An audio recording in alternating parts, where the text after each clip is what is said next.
Agora, senhores, nós vamos ouvir o Roberto Correia, da Abra PCH. Vem para cá, Roberto Correia. Vamos lá. Bom, boa tarde, pessoal. Eu sou Roberto, sou diretor da Abra PCH, diretor de geração distribuída, e também sou diretor-geral da Cogecon. A Cogecon hoje é uma cooperativa de geração compartilhada, fomos fundados em 2015, né?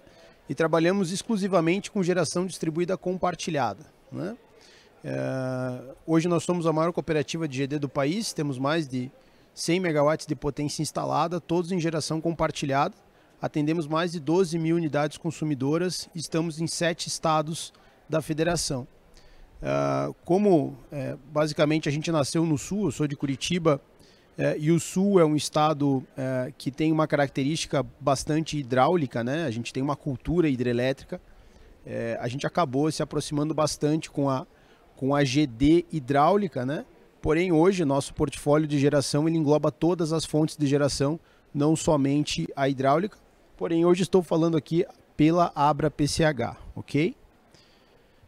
Bom, para quem não conhece a Abra PCH, nós fomos fundados em 2013, são mais de 200 associados, e nós basicamente defendemos os direitos do associado que tem investimentos em CGH.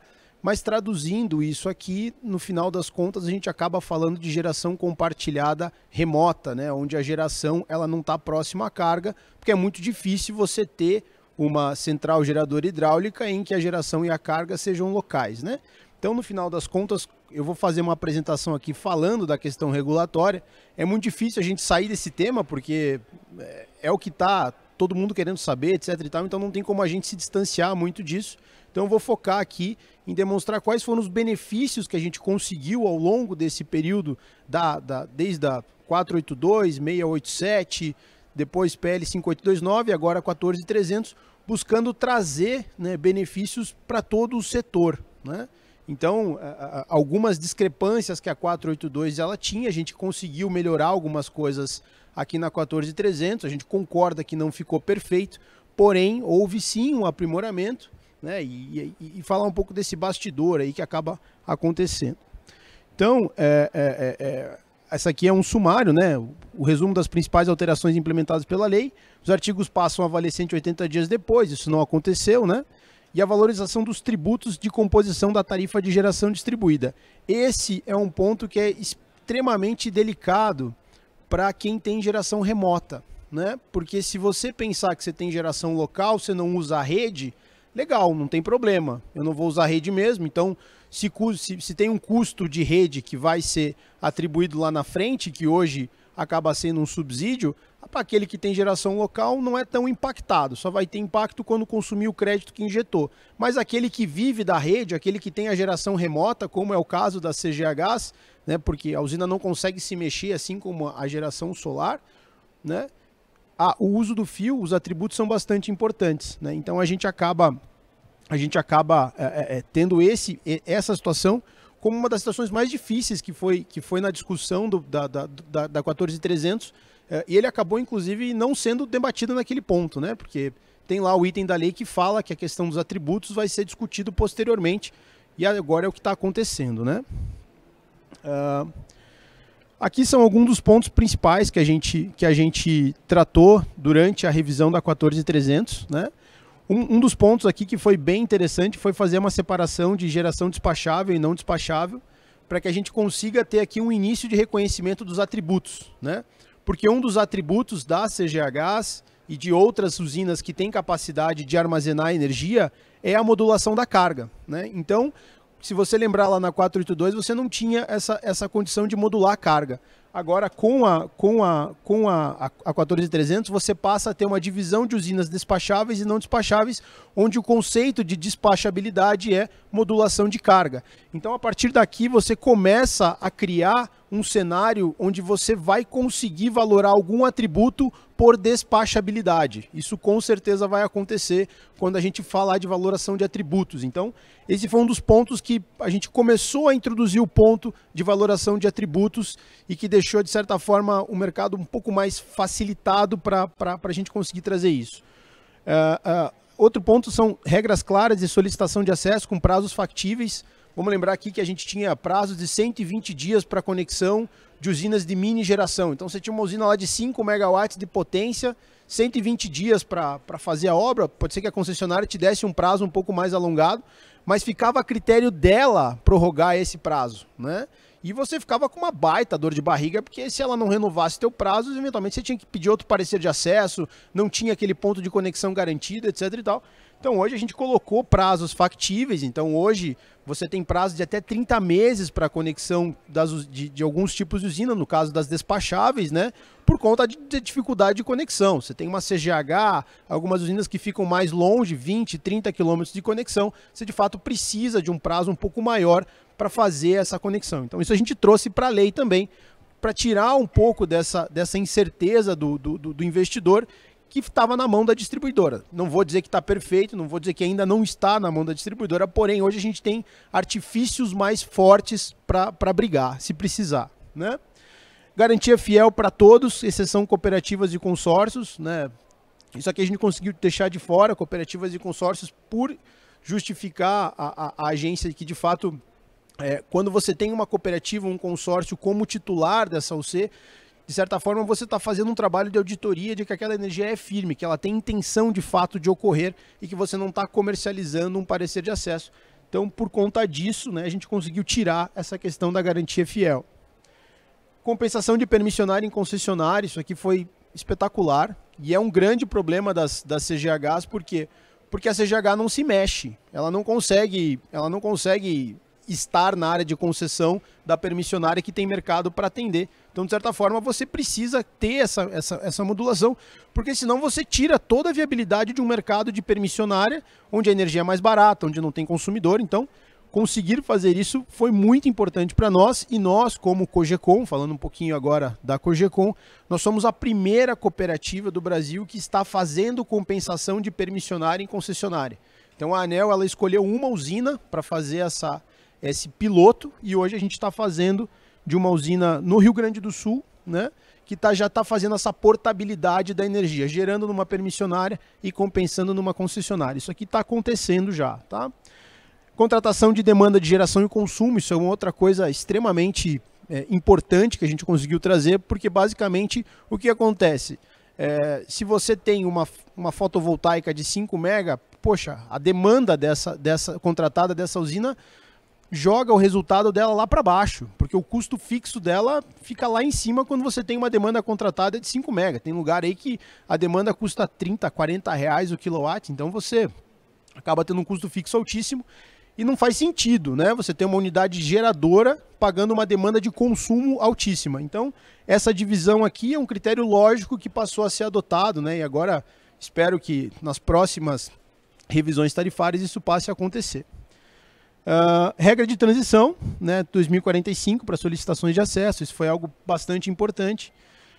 Após os 12 meses de aplicação do FIO B, prazo de conexão 12 meses para solar, 30 meses para CGHs. Isso aqui, na verdade, tá separado por fontes despacháveis e não despacháveis, né, em que as não despacháveis têm 12 meses, as despacháveis têm 30. E aí a solar, quando tem bateria, consegue se tornar despachável. E aqui a nova revisão de compensação da GD com base nos benefícios sistêmicos ofertados por ela, né? Bom, aqui eu vou passar porque senão não vai dar tempo. Bom, isso aqui é um ponto bastante importante que a gente colocou, porque a concessionária, quando a gente tratou da primeira regra de transição lá atrás, em que ficou claro que haveria uma regra de transição, principalmente em 2019, quando a gente teve aquele ruído enorme daquela nota técnica da ANEEL, que pretendia tirar praticamente todas as componentes do fio e mais os encargos da geração. Nós tivemos aqui uma dor de barriga muito grande do mercado pelo pedido de solicitações de acesso, e a concessionária travava o empreendedor de fazer o pedido dela de solicitação de acesso, porque ela pedia que você tivesse uma unidade consumidora antes de você fazer o teu parecer de acesso. Ou seja, ela te obrigava a aprovar um projeto de uma cabine de proteção e medição antes que efetivamente você pudesse pedir o teu parecer. E aí, dependendo disso, você ficava travado. Fala, poxa, mas eu tenho uma regra de transição para cumprir e eu preciso pedir minha conexão. Não, mas se você não tiver uma OC constituída, você não pode fazer o teu pedido de conexão. Então, hoje, nós colocamos na 14300 que a distribuidora deve efetuar concomitantemente a solicitação de conexão de uma nova unidade consumidora à solicitação do parecer de acesso, ou seja, elas têm que andar juntas, não pode ser uma justificativa da distribuidora te exigir a unidade consumidora para aceitar o parecer. Tem algumas que não estão aplicando? Eu sei que não estão, porém, juridicamente hoje isso aqui está ganho. Bom, questão do prazo, né? Então não cabe mais à distribuidora a questão dos documentos solicitados. Então antes a gente tinha também, eu só vou aceitar, a distribuidora só vai aceitar a solicitação de acesso se eventualmente eu tiver a licença de instalação protocolar, a licença de instalação emitida, licença prévia emitida. Só vou fazer vistoria se tiver licença de operação emitida. Aqui não. Aqui está muito claro que ela só pode solicitar a documentação que está descrita no anexo 3 do Prodist. Então, se pediu documentação adicional e travou o processo por conta disso, a lei é muito clara. Tem concessionária que não está aplicando isso? Eu sei que não está, mas juridicamente é muito fácil de defender.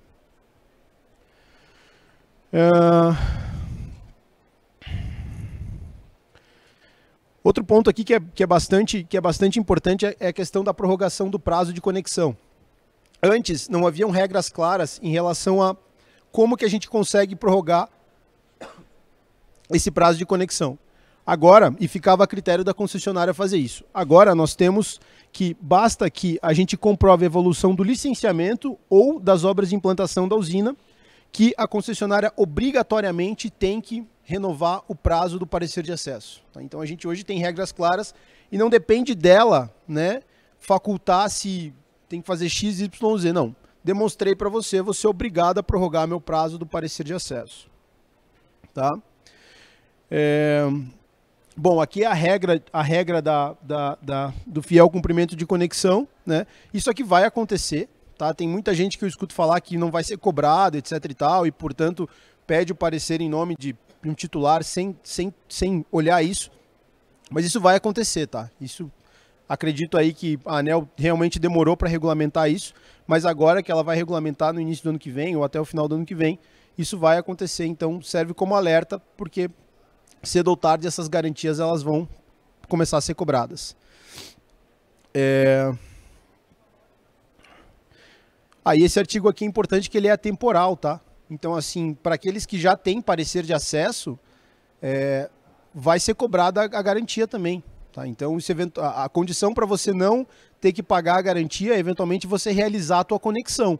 Então se você não realizar a tua conexão no prazo do teu parecer, você tem que, ou assinar o teu contrato de custo para começar a pagar a demanda, você tem que pagar essa garantia de fiel cumprimento de conexão. Então é bastante importante que todos entendam que isso aqui é atemporal. É para quem já tem, para quem vai obter, todos vão ter que cumprir essa garantia de fiel cumprimento de conexão, salvo assinem, comecem a pagar a demanda ou, né, terminem de executar a sua rede.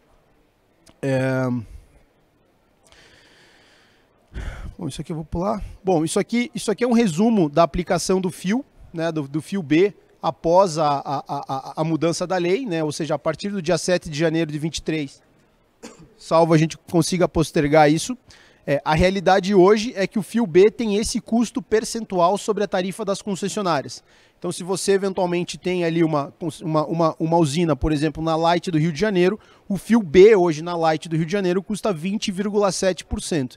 Então, naquela regra da escadinha, né, em que a partir de 23 você teria que pagar 15%, você teria que pagar 15% de 20,7%.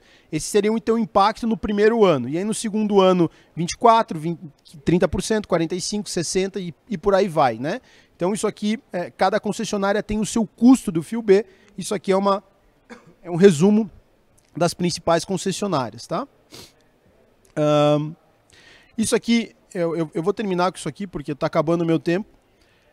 A valorização dos atributos na composição da tarifa de geração distribuída. Isso é uma situação extremamente delicada que, para mim, é o que define o futuro da GD no país. Tá? Esse assunto sempre foi tentado ser discutido desde lá de 2019, quando a ANEEL lançou aquela nota técnica em que ela defendia que você tirava todos os custos do fio e mais os encargos da geração. Isso foi derrubado, porque o impacto acabava com o mercado, mas desde então isso não foi resolvido, isso não foi trazido, isso a gente não conseguiu chegar num consenso. E é isso que vai ser tratado nos próximos anos e, para mim, esse é um dos itens mais importantes que a gente tem. E já existem vários estudos falando sobre esse assunto, e inclusive metodologias distintas, etc. e tal. Então é um assunto que a gente, como associação, está bastante focado na valorização dos atributos. Inclusive a gente fez meu tempo está acabando, eu já vou terminar aqui. Inclusive a gente fez uma contribuição para a ANEEL, e eu trouxe aqui alguns pontos em relação a esses atributos que eu gostaria de trazer aqui para vocês. Primeiro que a gente precisa considerar nessa conta do atributo, isso vale principalmente para a GD, que a geração distribuída ela causa um deslocamento no acionamento das fontes térmicas. Já existem estudos no hemisfério norte, por exemplo, que a geração distribuída, digamos assim lá, ou seja, o incremento de fontes, né, renováveis, ele posterga o acionamento das usinas térmicas. Ou seja, num raciocínio lógico aqui, imagine que a gente já tivesse geração distribuída acontecendo há mais tempo.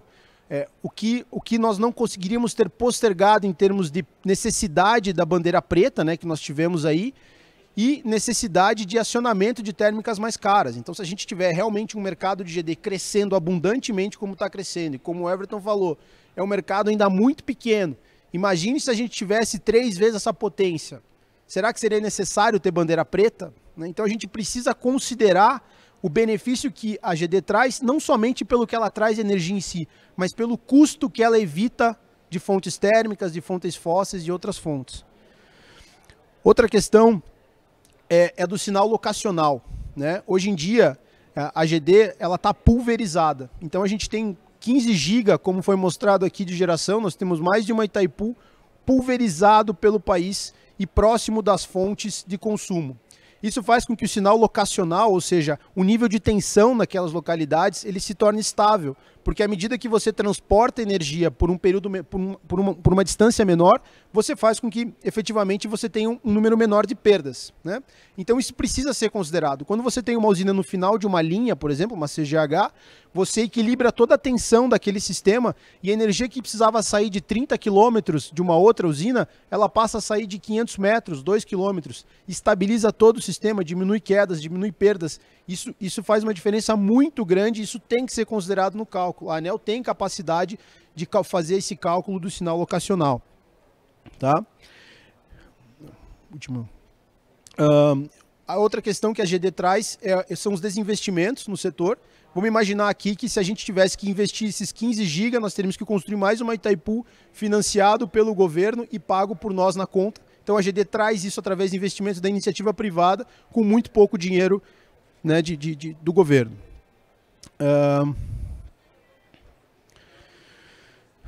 Bom, e por fim, o último item aqui, vou terminar, é a revisão do modelo de contratação da energia das distribuidoras.